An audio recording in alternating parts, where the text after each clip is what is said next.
Welcome to the Baseface Network.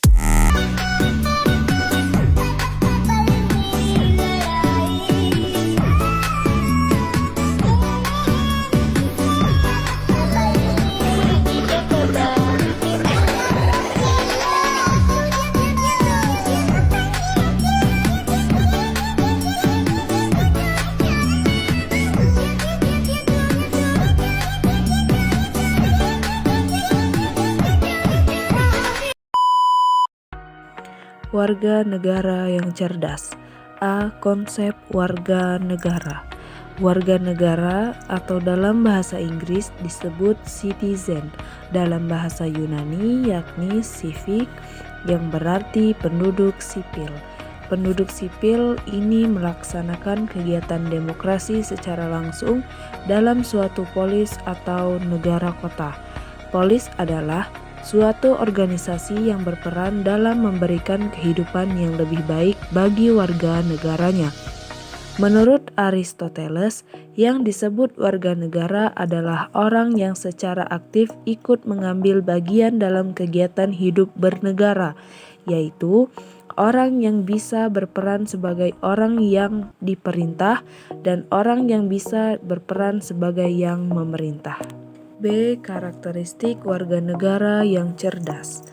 Terkait dengan kompetensi warga negara, seorang ahli yang bernama Risey mengemukakan ada 6 kompetensi dasar warga negara, yaitu yang pertama kemampuan memperoleh informasi, yang kedua membina ketertiban, yang ketiga membuat keputusan, keempat berkomunikasi, kelima menjalin kerjasama, dan keenam melakukan berbagai macam kepentingan secara benar.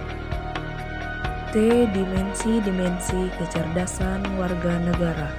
Warga negara yang cerdas sebagaimana hendak diwujudkan melalui pembelajaran pendidikan kewarganegaraan, tidak semata-mata memenuhi kualifikasi cerdas secara intelektual, melainkan cerdas secara emosional, cerdas secara spiritual, cerdas secara moral.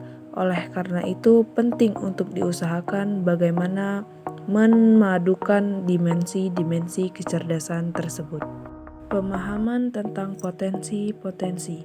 Yang pertama ada minat, kedua dorongan ingin tahu, ketiga dorongan ingin membuktikan kenyataan, keempat dorongan ingin menyelidiki, 5 dorongan ingin menemukan warga sendiri. negara yang partisipatif. A. Pengertian partisipasi. Partisipasi adalah keterlibatan aktif seseorang atau kelompok dalam suatu kegiatan atau proses tertentu. Ini dapat mencakup berbagai bentuk keterlibatan, mulai dari memberikan pendapat dan saran, sehingga berperan aktif dalam melaksanakan kegiatan. Dalam konteks sosial, politik, organisasi, partisipasi sering dianggap penting karena dapat meningkatkan representasi, keterwakilan, dan akuntabilitas, serta memperkuat rasa memiliki dan tanggung jawab bersama. B. Partisipasi politik. Partisipasi politik adalah keterlibatan aktif individu atau kelompok dalam proses politik, termasuk kegiatan seperti memberikan suara dalam pemilihan umum, menjadi anggota partai politik, berpartisipasi dalam demonstrasi atau protes, terlibat dalam diskusi politik, dan mempengaruhi kebijakan publik melalui berbagai cara. Partisipasi politik adalah kunci dalam demokrasi, karena memungkinkan warga negara untuk mempengaruhi keputusan yang mempengaruhi kehidupan mereka dan memastikan bahwa pemerintahan bertanggung jawab kepada rakyatnya. Contoh manifestasi partisipasi politik. Yang pertama, mengkritisi secara arif terhadap kebijakan pemerintah. Yang kedua, aktif dalam partai politik. Yang ketiga, aktif dalam kegiatan lembaga swadaya masyarakat. Yang keempat, diskusi politik. Partisipasi sosial. Partisipasi sosial adalah keterlibatan individu dalam kegiatan atau aktivitas yang bertujuan untuk kebaikan bersama dalam masyarakat. Partisipasi ini dapat meliputi berbagai bentuk, seperti bergabung dengan organisasi atau komunitas, menghadiri rapat atau pertemuan, serta berkontribusi dalam proyek-proyek sosial atau kegiatan sukarela. Tujuan utama dari partisipasi sosial adalah untuk meningkatkan kesejahteraan komunitas, memperkuat hubungan sosial, dan mendorong keterlibatan aktif warga dalam proses pengambilan keputusan yang mempengaruhi mereka. Partisipasi dalam bidang ekonomi. Partisipasi ekonomi berkenaan dengan keikutsertaan atau keterlibatan warga negara dalam membangun ekonomi masyarakat dan bangsa. Partisipasi yang dilakukan pada setiap warga negara dapat mendorong pertumbuhan serta perkembangan ekonomi yang mapan. Partisipasi dalam bidang budaya. Richard Branson, pendiri Virgin Group, memiliki pandangan yang kuat tentang pentingnya partisipasi dalam berbagai aspek kehidupan, baik di bidang bisnis, sosial, maupun personal.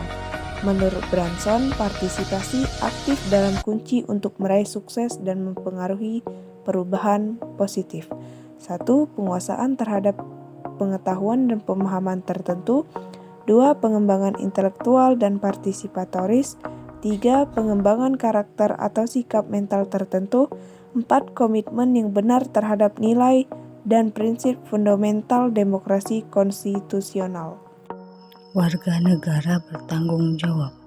Pengertian tanggung jawab. Tanggung jawab adalah kewajiban atau kesadaran untuk bertindak dengan benar, dapat diandalkan, dan sesuai dengan norma atau aturan yang berlaku, baik secara moral maupun hukum. Tanggung jawab melibatkan kemampuan seseorang untuk mengakui dan menanggung konsekuensi dari tindakan atau keputusan yang disampaikannya. Tanggung jawab terhadap Tuhan Yang Maha Esa. Berdasarkan dasar ideal dan konstitusional tersebut, setiap warga negara Indonesia harus yang senantiasa melandasi sikap dan perilaku dengan nilai-nilai keimanan, ketakwaan terhadap Tuhan Yang Maha Esa. Tanggung jawab warga negara terhadap masyarakat. Franz Suseno 1993 pernah mengatakan bahwa kebersamaan manusia itu jika hidup di masyarakat. Chris Goodfriend dan Blackie 1975 mengatakan sepanjang hayat dikandung badan kita tidak akan lepas dari masyarakat, mencari nafkah serta menerima pengaruh dari lingkungan sosial, yakni masyarakat. Warga negara yang religius dan penuh toleransi. Manusia adalah homo religius, artinya makhluk yang beragama, makhluk yang mempunyai keyakinan akan kekuasaan Tuhan Yang Maha Esa yang menguasai alam jagat raya beserta seluruh makhluk lainnya di dunia ini. Agama merupakan problem of ultimate concurrence. Ini adalah yang mengenai kepentingan untuk setiap orang.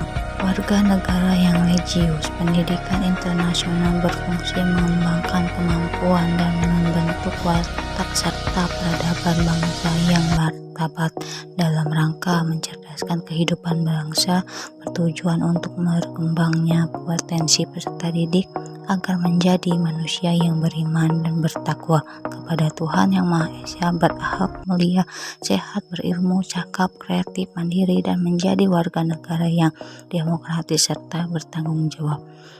Pentingnya suatu toleransi. Secara umum, toleransi dibagi menjadi dua, yaitu 1. Toleransi agama, toleransi yang menyangkut keyakinan. 2. Toleransi sosial, toleransi yang menyangkut hubungan sosial kemasyarakatan. Kegiatan belajar 1. Konsep dan prinsip penilaian PKN SD atau MI. Keberhasilan pelajaran sangat tergantung pada kemauan profesional seorang guru. Guru diharapkan dapat memilih strategi atau metode mengajar yang sesuai melalui standar-standar penilaian kompetensi yang bersifat continuous, comprehensive, evaluation in the classroom yang telah ditetapkan. Penilaian juga merupakan bagian yang tak terpisahkan dari proses pembelajaran. Pelaksanaan penilaian baik dalam arti produk maupun dari hasil mengamati tergantung pada perumusan indikator yang dikembangkan dalam silabus dan rencana pembelajaran. Evaluasi sering disamaartikan dengan penilaian. Sebenarnya, istilah penilaian adalah alih bahasa dari istilah assessment, bukan alih bahasa dari istilah evaluation atau penilaian. Kedua istilah ini, penilaian atau assessment dan penilaian atau evaluation, sebenarnya memiliki kesamaan dan perbedaan. Persamaannya adalah keduanya mempunyai pengertian menilai atau menentukan nilai sesuai sesuatu, adapun perbedaannya terletak pada konteks penggunaannya. Istilah penilaian diartikan sebagai kegiatan menentukan nilai suatu objek, seperti baik, buruk, efektif, tidak efektif, berhasil, tidak berhasil, dan semacamnya. Dalam penilaian ada 4 unsur produk, yaitu 1. Objek yang akan dinilai, 2. Kriteria sebagai tolak ukur, 3. Data tentang objek yang dinilai, dan pertimbangan keputusan atau judgement. Jadi, penilaian menurut Gronlund itu dalam tahun 1985 lebih bersifat komprehensif yang meliputi pengukuran, dan tes merupakan salah satu alat atau bentuk dari pengukuran. Pengukuran lebih membatasi kepada gambaran yang bersifat kuantitatif, berupa angka-angka tentang kemajuan belajar siswa, learning progress, sedangkan penilaian bersifat kualitatif dan merupakan suatu proses membuat keputusan tentang nilai suatu objek. Keduanya pada akhirnya menghasilkan keputusan tergantung suatu objek yang dinilai. Penilaian atau penilaian dapat diartikan sebagai suatu rangkaian kegiatan yang dilakukan secara sistematis untuk memperoleh data sebagai bahan informasi guna mengembalikan keputusan. Kegiatan belajar 2, berbagai alat penilaian dalam PKN SD atau MI. A. Tes tertulis. Tes uraian bebas tepat digunakan untuk menilai hasil belajar yang bersifat kompleks, yang berupa kemampuan-kemampuan menghasilkan, menyusun, dan menyatakan ide-ide, memadukan berbagai hasil belajar dan merekayasa bentuk-bentuk orisinal, seperti mendesain sebuah eksperimen, menilai suatu benda. Tes tertulis lainnya berupa tes objektif yang terdiri atas pilihan ganda, benar-salah, menjodohkan, dan isian singkat. Kriteria tes objektif yang baik harus sesuai dan memenuhi syarat-syarat sebagai berikut. B. Tes perbuatan performance trait. Penilaian perbuatan atau performance assessment adalah penilaian tindakan atau tes praktik yang secara efektif dapat dimanfaatkan untuk kepentingan pengumpulan berbagai informasi tentang bentuk-bentuk perilaku yang diharapkan muncul dalam diri siswa, itu keterampilan. Alat yang digunakan adalah lembar pengamatan. Penilaian pada tes perbuatan ini sejauhnya dilakukan sejak persiapan, proses sesama produk sampai produk. C. Tes lisan. Penilaian tes lisan digunakan untuk menilai hasil belajar dalam bentuk kemampuan mengemukakan ide-ide dan pendapat-pendapat secara lisan. D. Penilaian non-tes. Beberapa teknik non-tes dapat digunakan oleh guru agar dapat melakukan penilaian lebih objektif dan adil. Kegiatan belajar 3, model-model alat penilaian PKN SD atau MI. A. Pengembangan alat penilaian kelas dalam PKN. 1. Menyusun spesifikasi tes. A. Menentukan kompetensi dasar yang akan diukur. B. Menyusun kisi-kisi tes berupa format berisi tentang kompetensi dasar, materi pembelajaran, indikator, dan pengujian yang berisi jenis tagihan, bentuk soal, dan contoh soal. 2. Menulis tes soal tes, yaitu mengacu pada kisi-kisi dan sesuai indikator dan bentuk tes. 3. Menelaah soal tes, yaitu dilakukan oleh teman sejawat yang meliputi materi, konstruksi, dan bahasa. 4. Melakukan uji coba tes. 5. Menganalisis butir soal. 6. Memperbaiki soal tes. 7. Merakit soal. 8. Melaksanakan tes. Dan yang ke-9 yaitu menganalisis hasil tes. A. Model penilaian catatan anekdot. Selain bentuk penilaian non-tes di atas, maka berikut ini dicontohkan bentuk catatan anekdot. Contohnya, pada hari Sabtu, tanggal 31 Mei 2006, antara pukul 07.00 sampai 09.00, Putri kelihatan melamun dan pandangannya menerawang jauh, artinya kosong. B. Model penilaian daftar cocok. Daftar cocok adalah suatu daftar yang berisi pernyataan-pernyataan tentang suatu permasalahan yang berkaitan dengan pokok bahasan atau sub pokok bahasan yang disampaikan pada siswa. Pernyataan-pernyataan ini hendaknya bersifat singkat tapi jelas. Alat ini dapat digunakan untuk kepentingan individu, guru, siswa, atau kelompok. C. Model penilaian skala bertingkat atau numerical rating scale.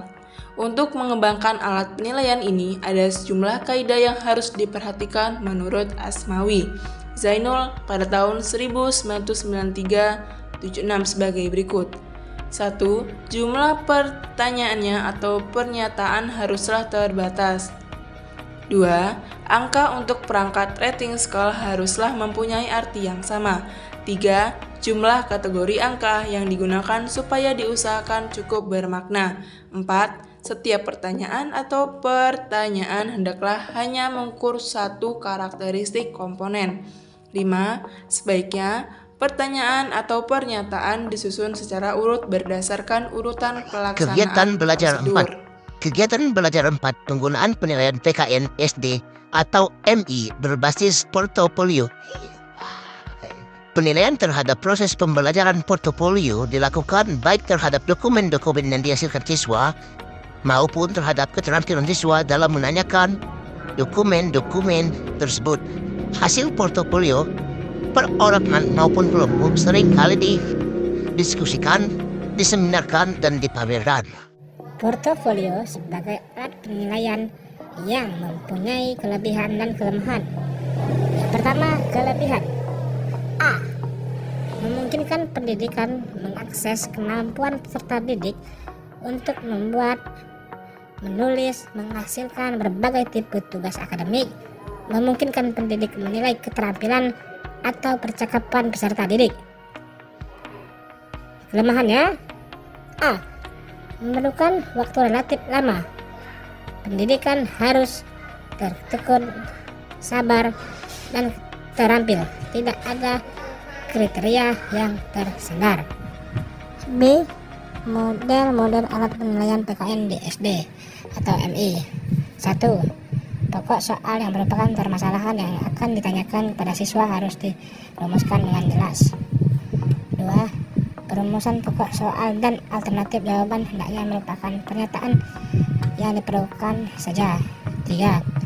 Untuk setiap soal hanya ada satu jawaban yang benar atau paling benar. 4. Pada pokok soal dapat kemungkinan dicegah perumusan pernyataan yang bersifat negatif. 5. Alternatif jawaban sebaiknya logis dan mengecoh harus berfungsi menarik. 6. Diusahakan agar tidak ada petunjuk untuk jawaban yang benar. 7. Diusahakan untuk mencegah penggunaan option yang terakhir bunyi semua pernyataan di atas benar. 8. Diusahakan agar alternatif jawaban homogen. 9. Apabila alternatif jawaban angka susunlah secara berurutan. 10. Soal diusahakan tidak menggunakan ungkapan atau kata-kata yang bersifat tidak tentu. 11. Diusahakan agar butir soal yang satu tidak tergantung dari jawaban butir soal yang lain. 12. Dalam merakit solusi, usahakan untuk ada jawaban benar. F. Model penilaian sosimetri. Proses ini didasarkan pada perasaan pribadi seorang anggota kelompok terhadap anggota kelompok yang lain yang dinyatakan dengan pilihan yang disukai atau tidak disukai oleh masing-masing anggota kelompok. Hasil dari sosimetri dapat digunakan untuk menyusun satu kelompok yang baru. G. Model penilaian pedoman wawancara atau interview. Dalam interview dikenal dengan dua cara, yaitu secara langsung dan tidak langsung. Interview tergantung adalah wawancara yang dilakukan dengan sumber utama yang siswa diselidiki untuk mengenali data tentang dirinya. Jika pertanyaan diajukan pada siswa lain dan diminta untuk memberikan informasi tentang seorang siswa, maka interview tersebut dikatakan sebagai interview tak langsung. H. Model penilaian terdaftar baik buruk. Baca terlebih dahulu secara cermat sebelum Anda menentukan pilihan Anda. Kalau mungkin beri alasan dan setiap Anda menyatakan baik atau buruk dari pernyataan yang tersedia. F. Model penilaian pendaftaran tingkat urutan. Bacalah keseluruhan butir pernyataan secara cermat dan teliti, kemudian tentukan angka atau nilai pilihan sesuai dengan skala mungkin atau ditentukan. Jangan lupa dalam menentukan urutan pernyataan tersebut kemungkinan atas apa yang melatar belakangi penentuan urutan tersebut. Jenis-jenis data yang dikumpulkan pada penilaian portofolio. 1. Pengumpulan data oleh peserta didik meliputi learning logs, pemetaan konsep, bermain peran, set assessment. Lalu pengumpulan data oleh pendidik meliputi 1. Encoded notes, 2. Pemberian skor pada konsep, 3. Feedback.